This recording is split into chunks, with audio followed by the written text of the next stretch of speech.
Might Donald Trump be the dumbest and most racist person to ever live in America, let alone get elected for President of the United States?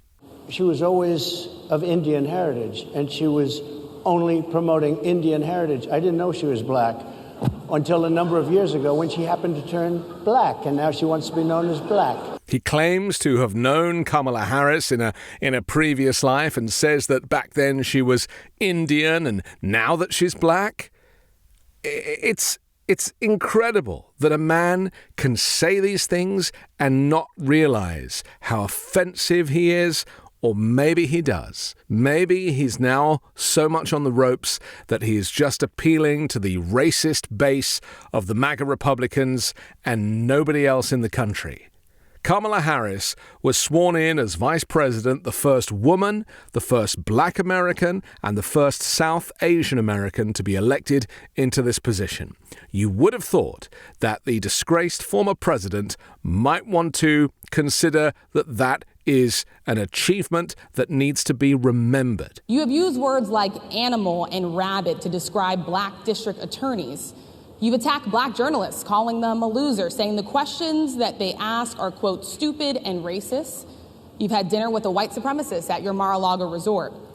So my question, sir, now that you are asking black supporters to vote for you, why should black voters trust you after you have used language like that? Well, first of all, I don't think I've ever been asked a question in such a horrible manner, a first question. You don't even say, hello, how are you? Are you with ABC? Because I think they're a fake news network, a terrible network. And I think it's disgraceful. I think it's a very nasty question. I have answered the question. I have been the best president for the black population since Abraham Lincoln. That's my answer. Better than President Johnson, who signed the Voting Rights Act. Some of your own supporters, including Republicans on Capitol Hill, have labeled Vice President Kamala Harris, who is the first black and Asian American woman to serve as vice president and be on a major party ticket, as a DEI hire. Is that acceptable language to you? And will you tell those Republicans and those supporters to stop it? How do you define DEI? Go ahead. How do you define diversity, equity, inclusion? Okay, yeah, go ahead. Is that what your definition? That is give me a definition the words then. Would you give me a definition DEI. of that? How do you define DEI? He doesn't know what it is. DEI is a subject that has been on Republicans' lips for the last few years, and yet Donald Trump, the man supposedly leading the organization, clearly doesn't have any clue what it means. He's asking for a definition in the hope that she will get him out of a sticky situation and give him some guidance as to what he should be talking about. He is an empty vessel. All that's inside there is his own name and racism. Give me a definition. Sir, I'm asking you a question, a very direct question. Define it for me, if you would. I just defined it, sir. Do you believe that Vice President Kamala Harris is only on the ticket because she is a black woman? Well, I can say, no, I think it's maybe a little bit different. So I've known her a long time indirectly, not directly very much. And she was always of Indian heritage, and she was only promoting Indian heritage. I didn't know she was black until a number of years ago when she happened to turn black, and now she wants to be known as black. So I don't know, is she Indian or is she black? She has always identified as a black woman. I respect either one. Not only does Donald Trump not understand the concept of DEI, of diversity, of equity and inclusion, but he doesn't understand the cultural significance of somebody identifying as black. So I don't know, is she Indian or is she black? She has always identified as a black woman. She went to a historically black college. I respect either one, but she obviously doesn't, because she was Indian all the way, and then all of a sudden she made a turn and she became a black person. Just to be clear, sir, do you believe that she is... I think somebody should look into that too when you continue in a very hostile, nasty tone. And so to have a former commander-in-chief be so overtly racist on a stage, surrounded by people of color and intelligent black journalists, trying to undermine them, trying to pull rank and asking for a definition of a phrase that he knows nothing about? How can you live in the modern world and not understand the importance of diversity, equity, and inclusion.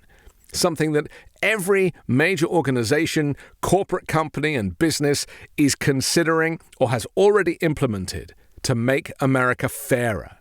So when Donald Trump says he wants to make America great again, he really means that he wants to make America white again. And it's people like Donald Trump who are the reason that people of color have struggled in America, struggled to get beyond being considered as second-class citizens. Donald Trump represents the worst bits of America, as if all of the worst elements, the things about America that all of us question, are the things that make up Donald Trump.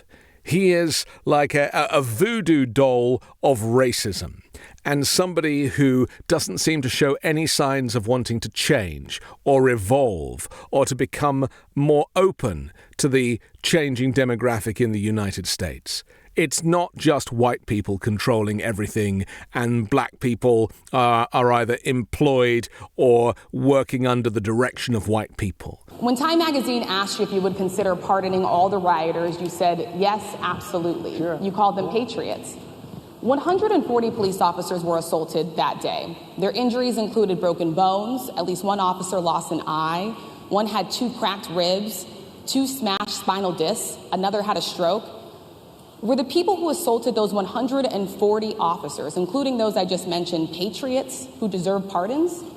Well, let me bring it back to modern day. Like about 5 days ago, we had an attack on the Capitol, a horrible attack on the Capitol. You saw the people that were protesting and spraying these incredible monuments, bells, lions, all these magnificent limestone and granite with red paint, red spray paint, that will never actually come off, especially on the limestone. It will never, I'm a builder, I know about this stuff.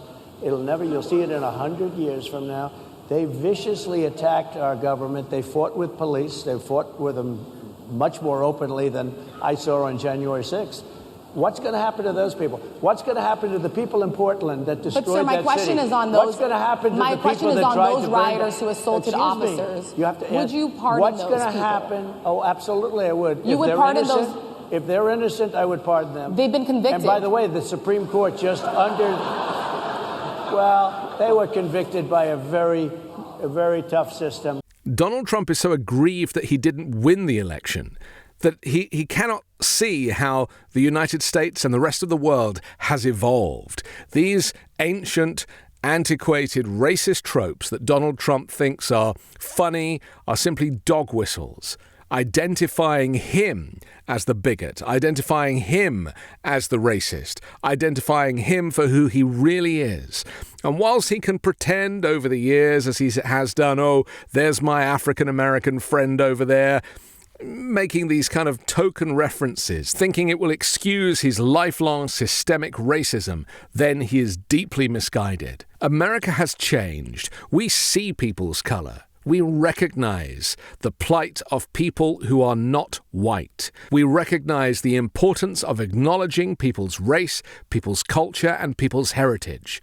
Gone are the days where you can say, oh, I'm not racist, I don't see color. See the color. Acknowledge the color, and be proud that we live in a society where people are noticed and recognized and celebrated. Celebrated for our similarities, but celebrated more importantly for our differences. And Kamala Harris brings to the table a wealth of experience as a black woman. She talks about her culture, she talks about her parentage, she talks about her heritage. She talks about her husband, she talks about her stepchildren. We have to see this because it is a reflection of modern America and the rest of the world. And this idea that if you're not white and wealthy and Republican and a Christian nationalist, then in some way you are imperfect, does not wash. I closed the border. And I do two things, because I can do a lot of things simultaneously. I close the border. We don't want people coming in. We want people to come in, Harris, but they have to be vetted. They have to be checked. They have to come in legally. We want people. I want people to come into our country, but they have to be vetted. They have to be checked.